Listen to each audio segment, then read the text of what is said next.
$20 millones por la captura de un hombre diabólico. Esta noche, los federales están presionando para encontrar al líder del cártel que torturó y asesinó a un agente local de la DEA. El mundo del crimen organizado es uno de terror y control, donde los carteles ejercen un inmenso poder e influencia. Estas organizaciones criminales no se detienen ante nada para mantener su control sobre países enteros, sembrando el miedo y el caos allá donde van.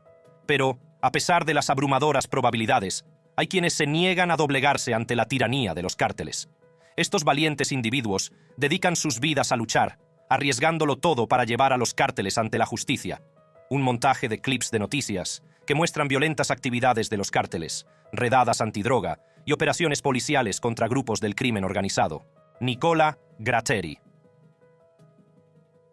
Nacido y criado en Calabria, Italia, Gratteri creció en una región profundamente afectada por la influencia de la delincuencia organizada.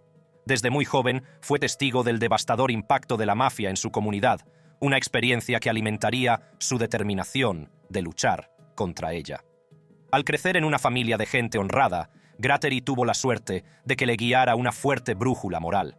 Mientras muchos de sus amigos de la infancia caían en las redes de la 'Ndrangheta, una de las organizaciones criminales más antiguas de Italia, él conseguía resistirse a su encanto.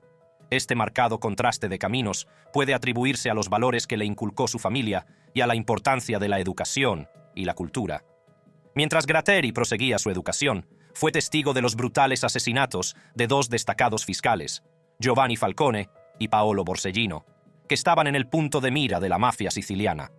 Estos trágicos sucesos dejaron una huella permanente en Gratteri, inspirándole para emprender la lucha contra el crimen organizado y buscar justicia para las víctimas. Tras completar sus estudios de Derecho, Gratteri emprendió su carrera como fiscal. Su inquebrantable compromiso con la justicia y su implacable búsqueda de la verdad le granjearon rápidamente una reputación de formidable opositor a la mafia. Sin embargo, fue en 1989 cuando la vida de Gratteri dio un giro dramático. La casa de su prometida fue blanco de un violento ataque, con disparos contra la propiedad. Para colmo, una escalofriante llamada telefónica en plena noche le informó de que se casaba con un hombre muerto. Este incidente marcó un punto de inflexión en la vida de Gratteri, que se dio cuenta del peligro que corría por desafiar a la 'Ndrangheta. Su dedicación a la lucha contra la delincuencia organizada le ha llevado a supervisar el mayor juicio de este tipo desde la década de 1980. Con más de 330 sospechosos declarando y 70 ya condenados, este juicio representa un golpe importante al control de la 'Ndrangheta en la región. Sin embargo, Gratteri sabe que esta es solo una batalla de una guerra mucho mayor. Mientras que la Cosa Nostra y la Camorra gozan de mayor reconocimiento internacional, la 'Ndrangheta ha alcanzado la fama, domina el comercio mundial de cocaína y controla hasta el 80% del mercado europeo de la droga.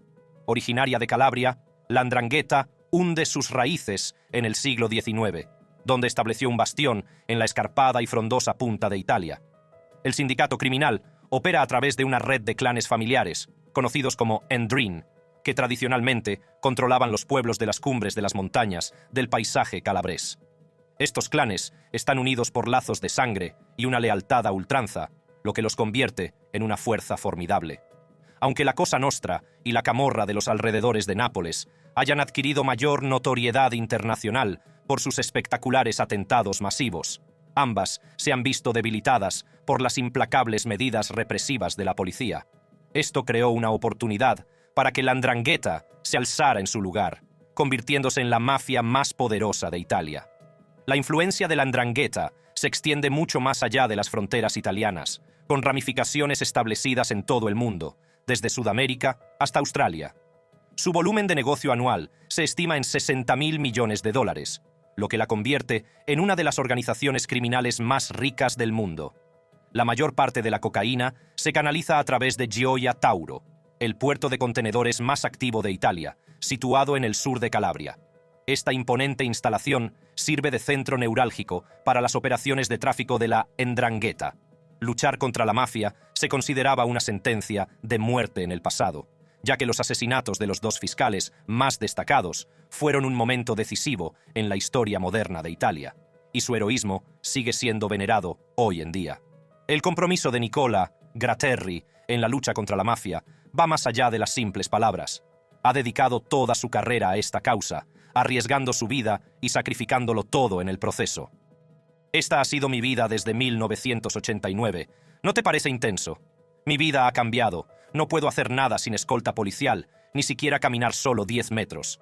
Su nombre lleva décadas en la lista negra de los mafiosos, pero él sigue endurecido y centrado en su misión. Aunque su lucha contra la mafia ha sido lenta pero segura, no ha estado exenta de pérdidas personales. Su familia ha sido aterrorizada por los clanes mafiosos que controlan los pueblos de montaña de Calabria. Los asesinatos y secuestros se han convertido en algo demasiado habitual, dejando a familias como la de Graterri en un estado de miedo constante. El reino del terror de la 'Ndrangheta se extiende más allá de Calabria. Las masacres mortales, cometidas en otras partes de Europa, se remontan a sus rivalidades en Calabria.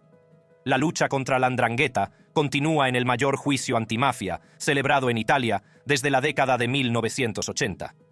El juicio, que lleva 2 años celebrándose, tiene lugar en un locutorio reconvertido para albergar a más de 600 abogados y 900 testigos.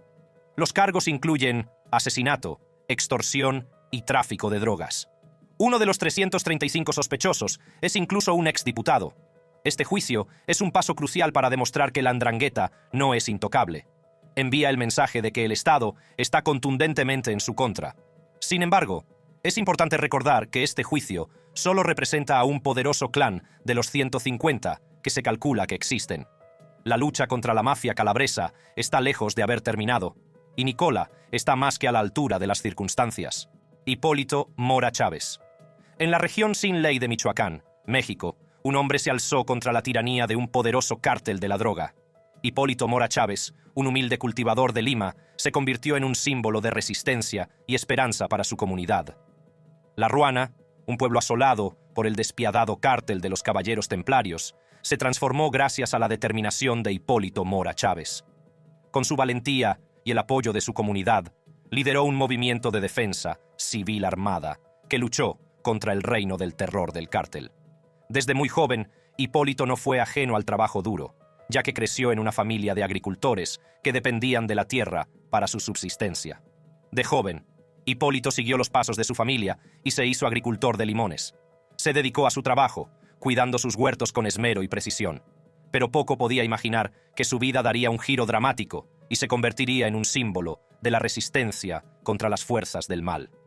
La Ruana, un pueblo enclavado en el corazón de Michoacán, fue una vez una comunidad pacífica.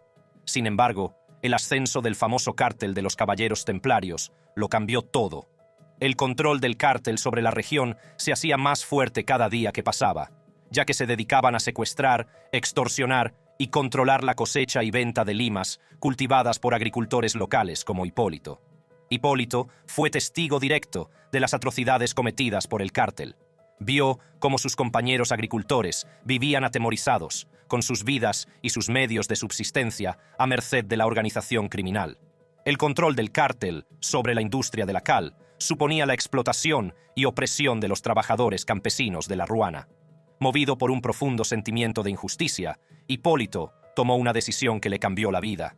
Se dio cuenta de que el gobierno no había protegido a su comunidad, dejándola a merced del cártel. En respuesta, tomó cartas en el asunto. Hipólito reunió a los agricultores y ganaderos de la Ruana y les instó a unirse a él para formar un movimiento de defensa civil armada.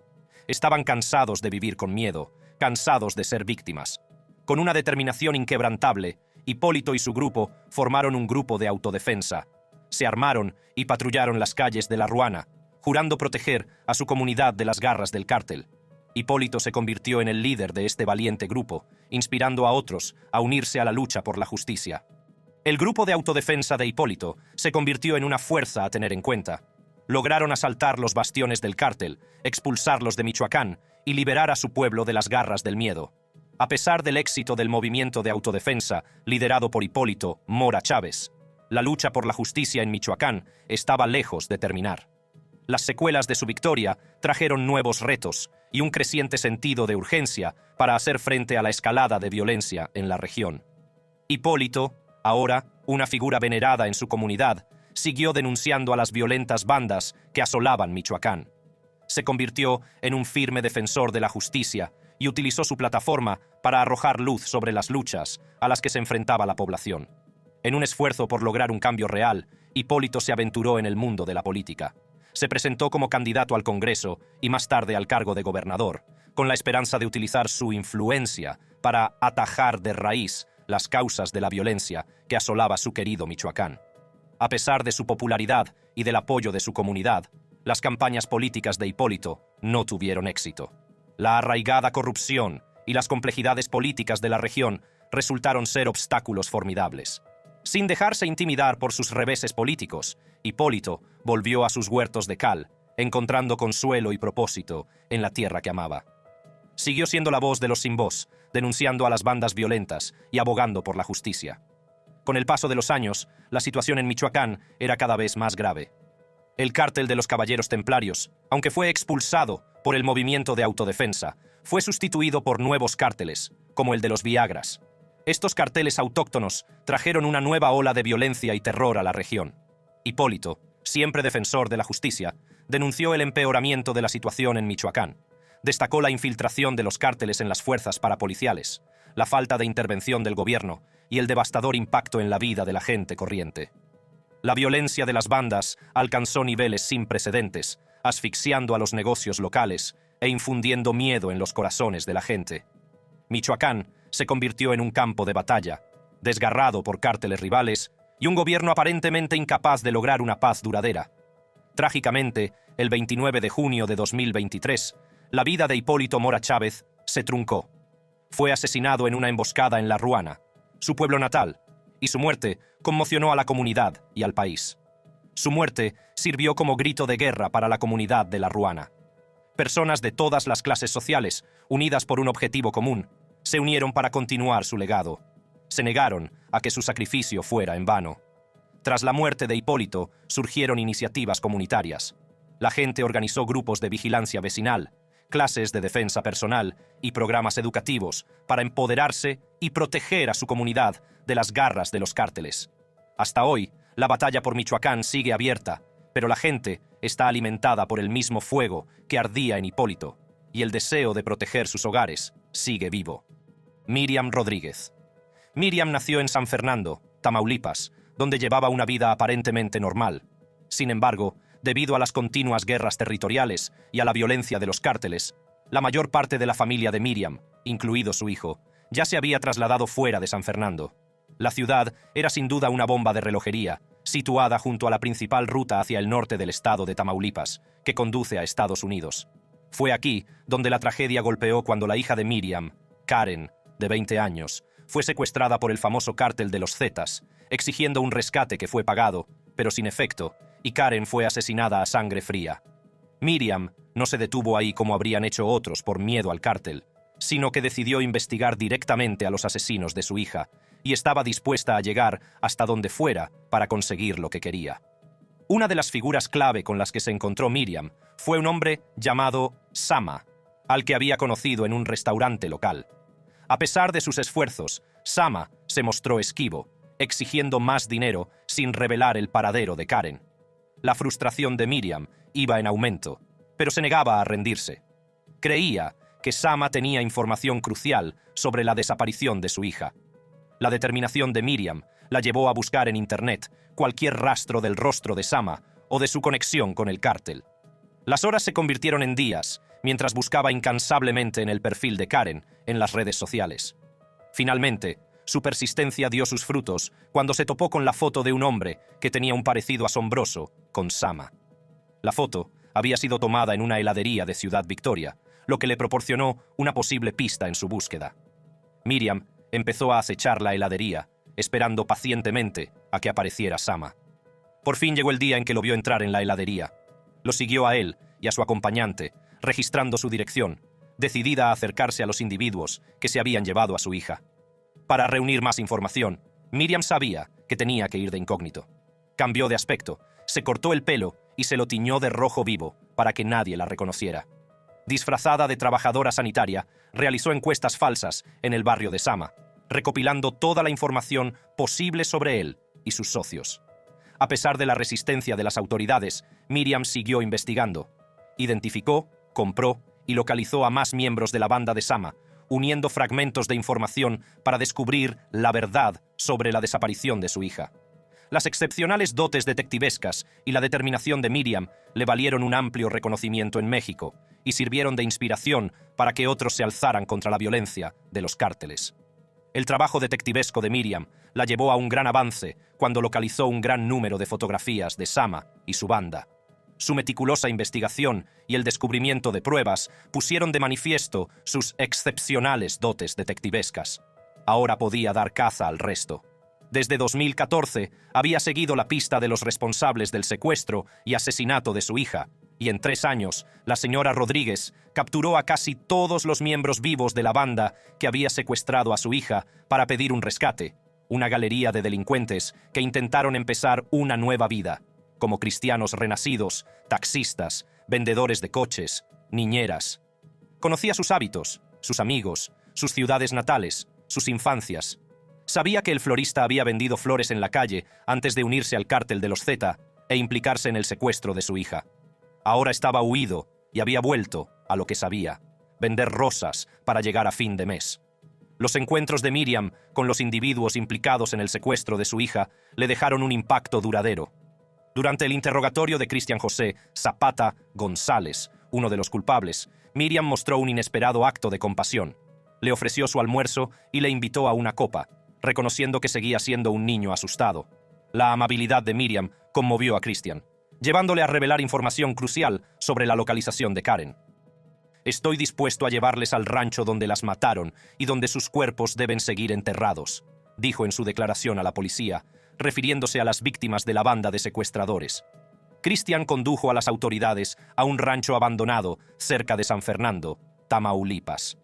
Mientras Miriam rebuscaba entre los escombros, hizo un descubrimiento estremecedor: un pañuelo que pertenecía a su hija Karen. El hallazgo confirmó los peores temores de Miriam, pero las afirmaciones de los forenses sugerían que el cuerpo de Karen no había sido recuperado en el rancho. Miriam se negó a aceptarlo, aferrándose a la esperanza de que se encontraran los restos de su hija. Los encuentros de Miriam con las personas implicadas en el secuestro de su hija demostraron su compromiso inquebrantable con la búsqueda de justicia. La franqueza de Miriam sobre los crímenes del cártel inspiró a otras familias con hijos desaparecidos a levantarse y luchar, negándose a vivir con miedo. Sin embargo, la búsqueda de justicia de Miriam también la expuso al peligro. Las amenazas de los miembros del cártel se cernían sobre ella y acabaron por alcanzarla. Pidió al gobierno guardias armados, temiendo que el cártel hubiera tenido suficiente, pero no sirvió de nada. En total, contribuyó a acabar con 10 personas, una loca campaña por la justicia que la hizo famosa, pero vulnerable. El Día de la Madre, de 2017, semanas después de haber perseguido a uno de sus últimos objetivos, le dispararon delante de su casa y la mataron. Su marido, que estaba dentro viendo la televisión, la encontró boca abajo en la calle, con la mano metida en el bolso, junto a su pistola. Kiki Camarena. En la década de 1980, la pintoresca ciudad de Guadalajara fue el epicentro de las operaciones de la mayoría de los grandes narcotraficantes de Norteamérica. Señores de la droga de todo México, especialmente del estado de Sinaloa, acudían en masa a Guadalajara, atraídos por su belleza paisajística y la protección de que gozaban frente a la política local. Fue en esta época cuando Enrique Kiki Camarena, estadounidense de origen mexicano, se convirtió en una pieza clave en la lucha contra el narcotráfico. La violencia del narcotráfico en México se intensificaba rápidamente. A medida que crecía el poder de los cárteles, también lo hacía la violencia asociada al tráfico de drogas. Guadalajara, en particular, se convirtió en un hervidero de actividad delictiva. Los principales traficantes, incluidos los de Sinaloa, habían emigrado a Guadalajara atraídos por la belleza de la ciudad y la relativa seguridad de la que disfrutaban allí. El auge de los cárteles de la droga trajo consigo una ola de violencia que envolvió la ciudad. Tiroteos, secuestros y asesinatos brutales se convirtieron en moneda corriente. Los cárteles operaban con impunidad, a menudo protegidos por funcionarios y fuerzas del orden corruptos. En medio de este caos, Camarena y sus compañeros de la DEA, destinados en Guadalajara, trabajaron sin descanso para reunir pruebas y construir casos contra los narcotraficantes. Camarena trabajó de incógnito junto a sus colegas para recabar información y desbaratar las operaciones de los poderosos cárteles de la droga que se habían apoderado de la región. El trabajo encubierto de Camarena consistía en hacerse pasar por un comprador potencial para obtener información sobre las actividades de los traficantes. Sus esfuerzos se enfrentaron a constantes amenazas e intimidaciones por parte de los cárteles. Los traficantes sabían que la DEA suponía una importante amenaza para sus operaciones y estaban decididos a eliminar a cualquiera que se interpusiera en su camino. Camarena, conocido por su dedicación y sus excepcionales habilidades encubiertas, se convirtió en el principal objetivo de los cárteles. Su éxito a la hora de infiltrarse en sus filas y recopilar información crucial le convirtió en una espina clavada. Los grandes traficantes lo consideraban una amenaza para su imperio y estaban decididos a silenciarlo. Camarena no sabía que su dedicación y valentía le conducirían a un destino trágico. El 7 de febrero de 1985, cuando se dirigía a almorzar con su esposa, fue secuestrado a plena luz del día frente a la oficina de la DEA en Guadalajara. El descaro del secuestro conmocionó a la comunidad policial y marcó un nuevo nivel de audacia por parte de los cárteles. La desaparición de Camarena desencadenó una intensa persecución, tanto de él como de un piloto mexicano que también había desaparecido. La administración Reagan ejerció una enorme presión sobre el gobierno mexicano para que encontrara a los desaparecidos, lo que provocó tensiones en las relaciones bilaterales y casi el cierre de la frontera entre Estados Unidos y México. La búsqueda de Camarena y del piloto se convirtió en un asunto de importancia nacional e internacional. Desgraciadamente, a pesar de los grandes esfuerzos y de la atención internacional, el cuerpo de Camarena, junto con el del piloto, fue descubierto un mes después, en Michoacán. Las señales de tortura en sus cuerpos eran un escalofriante recordatorio de la brutalidad de los cárteles de la droga. La DEA puso en marcha la Operación Leyenda, la mayor investigación de homicidios de su historia, para identificar y capturar a los responsables del secuestro y asesinato. Los cabecillas del poderoso cártel de Guadalajara, Ernesto Don Neto Fonseca, Miguel Ángel Félix Gallardo y Rafael Caro Quintero, fueron identificados como los autores intelectuales del atroz crimen. La Operación Leyenda fue una empresa de gran envergadura en la que colaboraron las fuerzas del orden estadounidenses y mexicanas. La presión para resolver el caso fue inmensa y la administración Reagan presionó para que se hiciera justicia rápidamente. La persecución de los asesinos de Camarena se convirtió en una prioridad absoluta y no se dejó piedra sin remover en la búsqueda de justicia. La investigación no tardó en revelar la existencia de una corrupción de alto nivel en el gobierno mexicano. Quedó claro que los cárteles de la droga se habían infiltrado en las más altas esferas del poder y que los funcionarios hacían la vista gorda ante sus actividades delictivas. Las revelaciones conmocionaron tanto al gobierno estadounidense como al mexicano y pusieron al descubierto el alcance de la corrupción que había permitido el florecimiento del narcotráfico.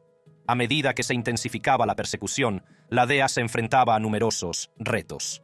Los cárteles operaban con un nivel de impunidad que hacía de la captura de sus líderes una tarea de enormes proporciones. Los grandes traficantes disponían de vastos recursos, incluida una red de informadores y funcionarios corruptos que les protegían. Los agentes de la DEA, implicados en la investigación, se enfrentaron a constantes amenazas a su propia seguridad, ya que los cárteles trataban de intimidar y silenciar a quienes se interponían en su camino. A pesar de los obstáculos, la incesante búsqueda de justicia dio sus frutos.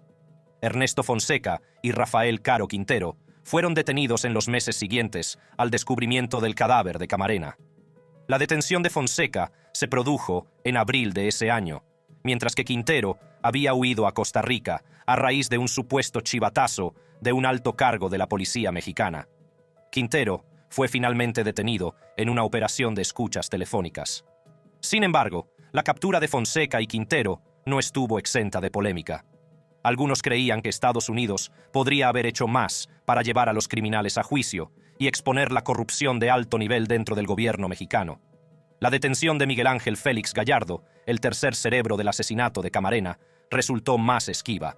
Gallardo consiguió eludir la captura hasta 1989, lo que puso aún más de relieve los retos a los que se enfrentaban las fuerzas del orden para desmantelar los poderosos cárteles de la droga. Quedó claro que los cárteles de la droga no solo se habían infiltrado en las fuerzas del orden, sino que también tenían conexiones con figuras influyentes de la política. Las implicaciones de esta corrupción fueron de gran alcance, con profundos efectos en las relaciones entre Estados Unidos y México y en la actual guerra contra las drogas. La persecución de los asesinos de Camarena y las subsiguientes revelaciones de corrupción a alto nivel marcaron un momento crucial en la lucha contra el narcotráfico en México. Pusieron de manifiesto los arraigados problemas sistémicos que permitían a los cárteles operar con impunidad y destacaron la urgente necesidad de una reforma. Sin embargo, la lucha contra la corrupción y el narcotráfico distaba mucho de haber terminado. Aunque el cártel de Guadalajara fue desmantelado, surgieron nuevos cárteles que llenaron el vacío dejado. Aún así, nadie olvidará tan fácilmente a Camarena, el hombre que destruyó el cártel desde su tumba. Alejo Garza Tames. Los cárteles mexicanos son conocidos por su poder ilimitado, sus tácticas despiadadas y sus espeluznantes actos de violencia. En los oscuros rincones de Internet hemos encontrado imágenes y vídeos espeluznantes que muestran la depravación de estas organizaciones criminales. Pero, ¿qué pasaría si alguien se atreviera sin ayuda a plantarles cara? Para nuestro final, nos adentramos en la estremecedora historia de Alejo Garza Tames, también conocido como el verdugo de los narcos. Alejo fue un exitoso empresario, ganadero y cazador recreativo. Alejo Garza Tames nació en la tranquila ciudad de Allende, Nuevo León, enclavada entre las pintorescas colinas boscosas del norte de México. Al crecer en esta idílica campiña, Alejo desarrolló un profundo amor por la naturaleza y las actividades al aire libre. El padre de Alejo era propietario de un exitoso aserradero y junto con sus hermanos ayudaban a su padre a cosechar y vender madera en sus almacenes de Montemorelos y Allende. Fue aquí donde Alejo aprendió el valor del trabajo duro y la fiabilidad, rasgos que se convertirían en sinónimos de su nombre. Al llegar a la edad adulta, Alejo se sintió atraído por la caza y la pesca. Se convirtió en miembro entusiasta de un club de caza, pesca y tiro en Allende, donde perfeccionó sus habilidades como tirador. El talento natural y la dedicación de Alejo pronto le granjearon la reputación de tirador experto, capaz de alcanzar sus objetivos con notable precisión. La pasión de Alejo por la caza le llevó a amasar una vasta colección de rifles deportivos a lo largo de los años. Cada arma de fuego era meticulosamente cuidada, limpiada y mantenida, testimonio de su dedicación y respeto por el oficio. A medida que crecía el éxito de Alejo, también lo hacían sus ambiciones. Con la ayuda de su hermano, compró el rancho San José, en Tamaulipas, una extensa propiedad situada a solo 15 kilómetros de Ciudad Victoria. Poco sabía Alejo que su apacible vida en el rancho pronto se vería truncada por la llegada de los despiadados narcos. Fue un fatídico día de noviembre de 2010, cuando miembros del cártel de los Zetas se acercaron a Alejo Garza Támez para exigirle que les cediera su rancho para sus operaciones ilícitas de tráfico de drogas. Le dieron un ultimátum escalofriante: obedecer en 24 horas o enfrentarse a una muerte segura. Pero Alejo, conocido por su inquebrantable determinación, se negó a echarse atrás y les dijo que les esperaría. Con férrea determinación, Alejo reunió a sus trabajadores y les ordenó que se tomaran el día libre siguiente. Sabía que tenía que enfrentarse solo al peligro inminente. Al caer la noche, Alejo se retiró a su bodega personal y recuperó su extensa colección de armas de caza y deportivas. Colocó las armas de fuego estratégicamente junto a las puertas y ventanas, preparándose para la batalla que se avecinaba. A la mañana siguiente, un convoy de vehículos del cártel entró en el rancho y se situó cerca de la entrada de la casa de Alejo. Los asesinos hicieron un disparo de advertencia al aire, dejando claras sus intenciones. Proclamaron su intención de tomar el rancho por la fuerza, subestimando la determinación del hombre al que se enfrentaban. En respuesta a la agresión del cártel, Alejo desató una lluvia de balas desde las ventanas, cogiendo desprevenidos a los miembros de la banda. El rancho se convirtió en un campo de batalla, con intercambio de rifles y granadas entre ambos bandos. A pesar de la superioridad numérica del cártel, la colocación estratégica de las armas de Alejo y sus años de experiencia en caza y tiro le dieron una ventaja significativa. Alejo se movió rápidamente de una abertura a otra, disparando a los miembros de la banda con una precisión mortal. Sus acciones crearon la ilusión de varios tiradores, lo que dificultó al cártel predecir su siguiente movimiento. El rancho resonaba con el sonido de los disparos y las explosiones a medida que la batalla se recrudecía. Los miembros del cártel, al darse cuenta de su defensa, empezaron a retroceder. A pesar de su confianza inicial, no eran rivales para la determinación y habilidad de El Verdugo de los narcos. 6 de los suyos quedaron atrás, abandonados por sus compañeros. Cuando el polvo se asentó, los marines mexicanos llegaron al lugar de los hechos. Encontraron una casa desierta, parcialmente destruida por los agujeros de bala y las explosiones de granadas. Dentro, descubrieron el cuerpo sin vida de Alejo Garza Tames, con 2 heridas de bala mortales, una en el pecho y otra en la cabeza. Era un testimonio de su compromiso inquebrantable con la defensa de su propiedad. La inspección de la casa del rancho reveló armas y casquillos en todas las ventanas y puertas. Un testimonio del plan estratégico de Alejo para luchar solo. Estaba claro que se había preparado para esta batalla, decidido a proteger lo que era suyo por derecho. La noticia de la heroica última batalla de Alejo corrió como la pólvora, a pesar de las reticencias iniciales de los medios de comunicación locales, debido al poder del cártel. Rápidamente se convirtió en un icono cultural, admirado por su valentía y desafío al crimen organizado. El legado de Alejo Garza Tames sigue vivo, inspirando a varios músicos mexicanos a componer corridos en su recuerdo. Su historia ha sido inmortalizada en libros, como El Cártel, de Don Winslow, e incluso adaptada en una película independiente titulada Masacre en San José. A pesar de la gran atención mediática que suscitó la historia de Alejo, no se ha llevado a cabo ninguna investigación formal sobre su asesinato, ni se han presentado cargos contra el cártel de los Zetas.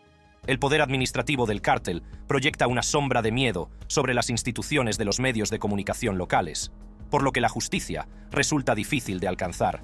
Sin embargo, Alejo Garza Tames sigue siendo un destacado icono cultural, celebrado por su inquebrantable valentía y desafío contra el crimen organizado.